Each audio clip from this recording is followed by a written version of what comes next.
everyone, I'm Msgr Jamie, and welcome to a new episode of Breaking Bread, where I bring together life's most important ingredients: faith, family, friends, and most importantly, food.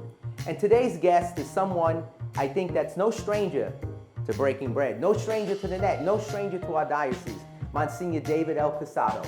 After 50 years of serving this diocese as a priest, he's retiring. And what does that mean for a priest to retire?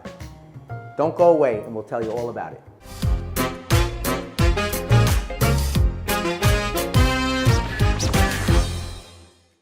Welcome back to Breaking Bread. I'm Msgr Jamie, and our special guest today is Msgr David L. Cassato. Vicar for Catholic Schools, Director of the Italian Apostolate for the Diocese of Brooklyn and Queens, and Police Chaplain for the City of New York.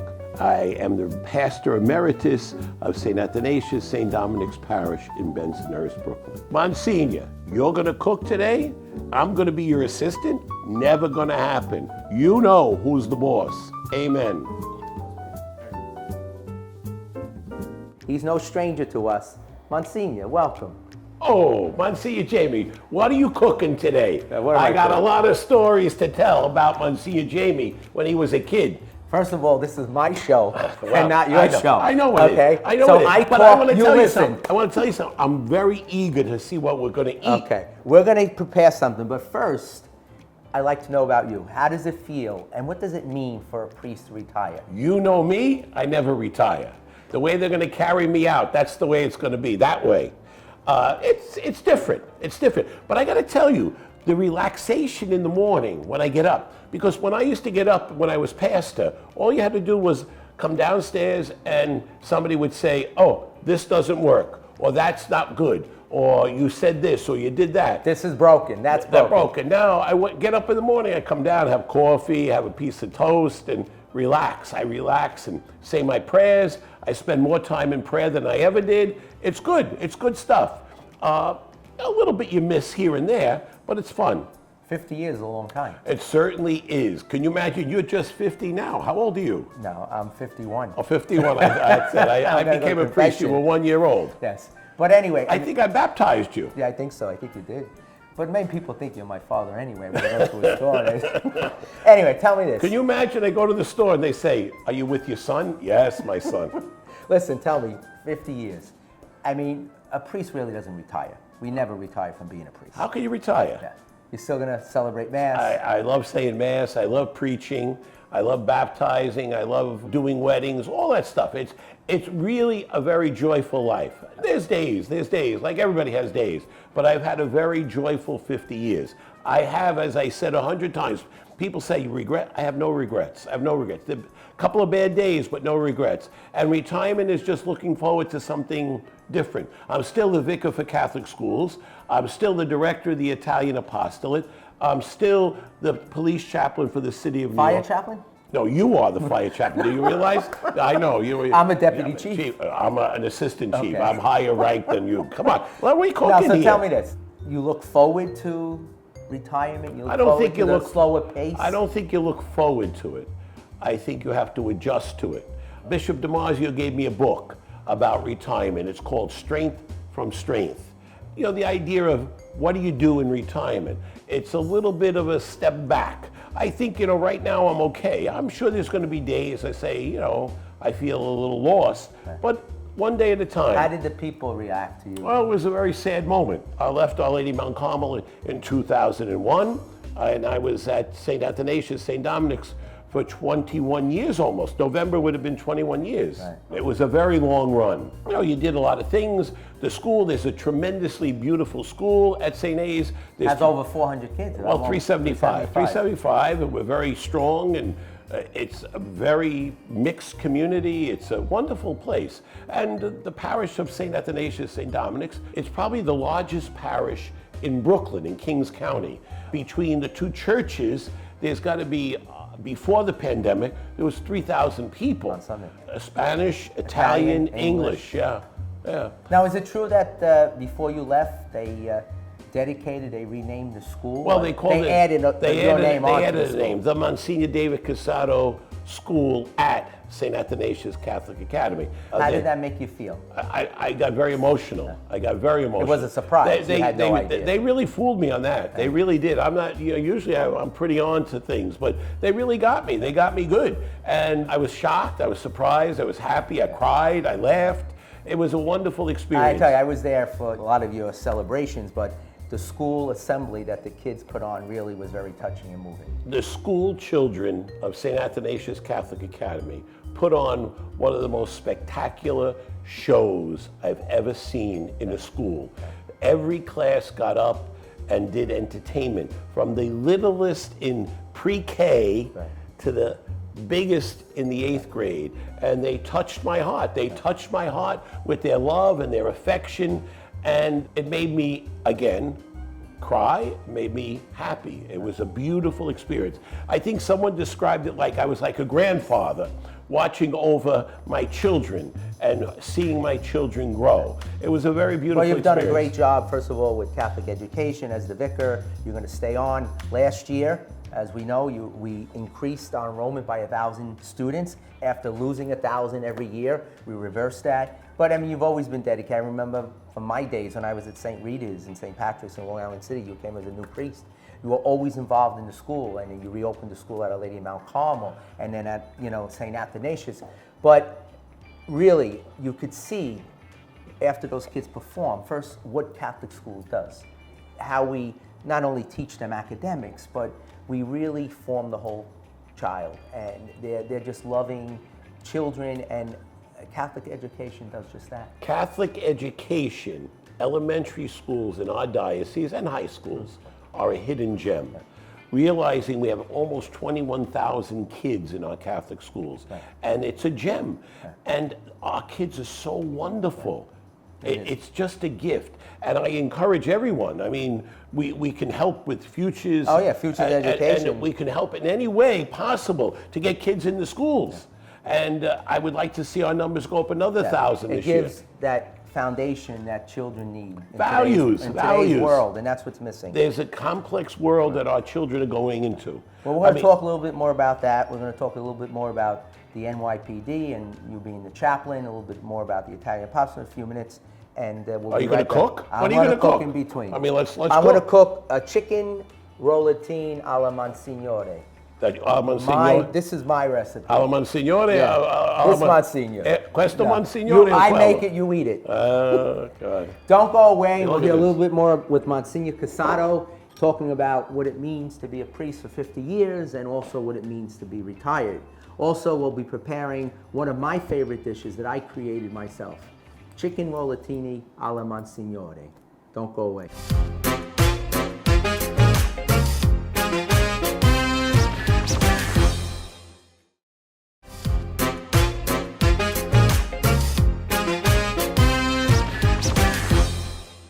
Well, let me tell you. He went to Meatball University, all right? He went to Meatball University. He went to the Culinary Institute of America in Hyde Park. He learned how to make the best meatballs and chicken rollatini. Now, I don't know if they're going to bring it up against Lydia's or some others, but let me tell you, the meatballs and the chicken rollatini are excellent. Welcome back to Breaking Bread with Monsignor David Cassato. Now tell me, I'm going to prepare What are you cooking? Come on. chicken rollatini, my recipe. All right. So first thing we do is get chicken cutlets. Go ahead. Okay. You got to pound those a little? I pounded them down already. You sure? Yes, I did. Okay. Now, what do you know about cooking? Okay. Now I Go put a ahead. slice of ham. I cut the ham in half so that it's lengthwise and it doesn't fall out the side. A little extra there, a little ham here. A little Swiss cheese. I love Swiss cheese. Don't eat it all. You're gonna wait for it to cook. All right. Delicious. Right. Put this over here. Now, what makes this special is I make a little filling with Mascarpone. mascarpone cheese. How'd I know? Because I made it a number of times. Cream cheese and spinach. Now, I got frozen spinach. I just cooked it in the microwave, and you have to squeeze out all the water. Then you put If not, it gets too wet. too wet, exactly. So then you mix the spinach the mascarpone cheese and the cream cheese together. Don't put too much. And the trick is, You're really a pro. thank you, Where did you learn how to do this? Meatball University, Ah, the Culinary Institute of America. Okay, now I put a little bit of salt, a little bit of fresh basil. I like a little spice. yeah, not too much. Easy, little hot pepper. easy. Okay. Now, the trick here is that we don't roll. If you roll it, everything's gonna fall out. So you've gotta fold it. You fold it one way, and then you fold it the other. And you put the seam on the bottom. Because when it cooks, it'll all Seal, melt, right? seal and melt together. Okay? So you go one way, No toothpicks. no toothpicks. Oh. And you just the weight of it will hold it closed. Okay? One way, and then you fold it. Now, this is the trick. The standard breading procedures: flour, egg, and breadcrumbs. Why flour? Because flour creates like a wall. So when it's frying or cooking, all of the grease stays on the outside and doesn't go in. Now, you have an option. You can fry these first in oil and then finish them in the oven. I like to be a little healthier, and I like Put to everything just in bake the it oven because you don't want So now, you don't want to fry you things. dip it here, right here. You roll it, all right? You put it here. Now, right away, I use a spoon because I don't want to get my hands all filled with the flour and the egg, and it'll be insane. You drain out the egg. This is just egg and a little cream and salt and pepper. I use then seasoned breadcrumbs. I like to use the panko breadcrumbs. We used to get the Four Seasons when I was a kid. No, we still have it, but the panko is a little bit more coarse. So you take that. Now I put a little olive oil on the bottom of the pan. That's enough. Okay, and then I put these here. Okay. So we're going to continue this. As I'm doing this and preparing this, I know that you've been a priest for 50 years, but over 20 years, you have been the police chaplain. 21 years. How has that been? That's probably the greatest privilege I have, to serve the police officers of the city. You can't believe the work they do. I just left a ceremony of about 25 detectives that did extraordinary work in solving all sorts. One case, one detective was a whole sex trafficking issue and how he solved the case and got the perps arrested. Amazing stories of the detectives, the finest detectives. The New York City detectives are probably the best in the world. They talk about Scotland Yard? No. NYPD detectives, amazing. Now, I know that you came on board in 2001. You were installed and sworn in June, and then 9/11 happened right after. And Yep. I know that you were so much involved in that. I know I was Every down there day, myself. every day, for months and months and months, dealing with the 23 police officers that died that night, Right. and that day, and their families. Right. It's amazing. A mother of one of the police officers just called me yesterday, Janet. And Huffler, right? Yes, and her son, they have never found any of his remains. She's in her 80s, and she waits for the day that she gets a call. Yeah. Just gets a phone call that they found her son, because they're still doing the identification of the remains of 9/11. I've done some work with the NYPD, and now I'm a fire chaplain. And I see all the work that the chaplains have done for the NYPD over these years, that you still keep in touch with these people after 20 years. Oh, sure. You don't just forget about it. And now with me as the fire chaplain, I see the same thing. There are so many families that the fire department continually reaches out to, that firefighters that died on 9/11, and even now that are dying from 9/11 illnesses. The whole thing is what we call ministry. You get involved in the lives of people. So this family, I did weddings in the family, I've done baptism to children. After that, because you become their go-to priest, because they met you in a very tragic moment, you become the focus of their religious base, and you lead them to Christ. And that's the whole key, and they're beautiful people. And you're just in your first year as chaplain. 6 months. Yeah, as you continue, you'll see the key word ministry and how you reach out to people with love. And I see Christ love. And I see how you have baptized or married their children, grandchildren, and that's their connection to their loved one. Because as you said, you were there at that moment. So when they see you, their loved one is there as well. Yeah, sharing critical moments in life, and especially these things, because it really does bring people back to church. It brings people back to their faith.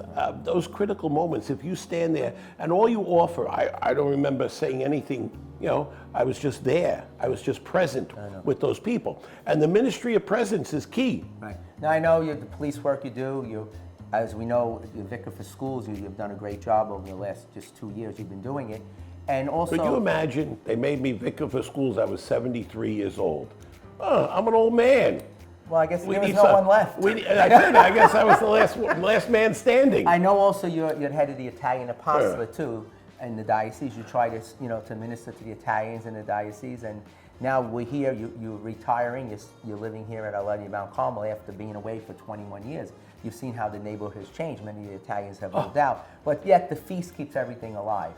How does it feel to be back? It's amazing to be back because, first of all, you see the old timers. Okay. There's still a lot of them around. I hate to say, boy, you got old. And I can't believe it, but that's one thing. And then the challenge of meeting the new people. Yeah. The new people are fascinating. Hold on to that. We're going to take a break. I'm going to pop this in the oven.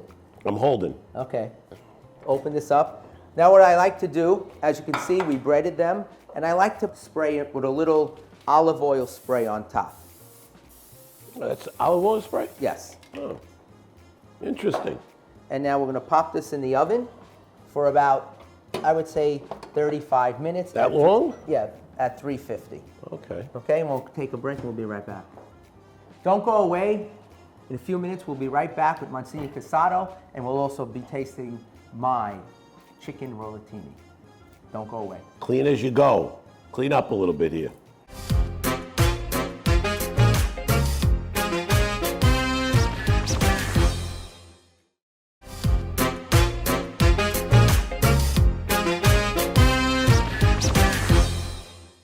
Welcome back to Breaking Bread with the one and only, the Pope of Bensonhurst. I'm the Pope of Brooklyn now because I'm in Williamsburg. What are you kidding? Welcome back. I'm here. What do we got now? Well, is this food ready? I'm starving. Yes, it's coming out right now. There we go, right here. Look at that. How beautiful that looks. Look at that. Look at that. Right? Oh my goodness. So I'm going to put this right here. Oops. Flip right over. Look at that. They really came together. It's alive, of course. You see, when it cooks, the meat just seals, and you don't have to put toothpicks because then sometimes people choke on a toothpick. Yeah, be always careful with toothpicks.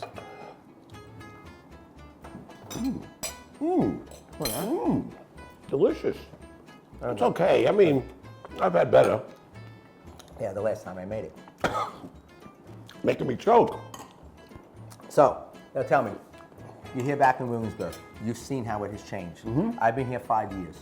And one of the reasons why the bishop asked me to come here was, first of all, to run the feast and also to try to reach out to this new community. I've been doing it. And I think you've experienced yourself coming to help with the feast and now living here. I think the parish and the feast has been the center of this community for so long. Did you see the mural downstairs? I'm going to show you that mural. You saw it. The mural is wonderful. And it really depicts what has happened here. You have the old Williamsburg, you have the church in the center, and you have the new Williamsburg. And the thing that I think is critical, the church is in the center. The church has to be the bridge between the old and the new. The old people looked at the new people coming and saying, who are they? The new people look at us now and say, who are we? Exactly. And the whole key is bringing them together and building the bridge, which is the Catholic Church in this neighborhood. When I renovated the hall downstairs, I saw that wall. I said, what can I put here? And I guess it was the Spirit just came to me and said, put the neighborhood with the church in the center. And that the church has been the anchor here. And that the church now has to be the vehicle to reach out to these new people. Now you watch during the feast. You see them coming here. They're wonderful people. If you think of the anchor to this neighborhood, look at it. The church is probably the longest established institution in this 135 neighborhood. years, In this neighborhood. You see, even banks have closed. It was amazing. I saw the bank, the Dime Bank is closed. It was like an institution. The church is still here ministering. And that's the key. Meeting the young people where they're at, which is basically in the streets. You got to go one-on-one with them in the streets. At the feast, I've had such a wonderful time talking to the young people. And they're so fascinating because they have careers that are really amazing. Website designers, chefs, artists, all sorts of very and looking at them, different you would new never people. know. And you would never know. You never know. We have these old perceptions Most of of them people. need a haircut, but they're really a very challenging group of people. It's interesting because I think one of the things is Annunciation Church. It's a very beautiful church. It has a lot of different artwork.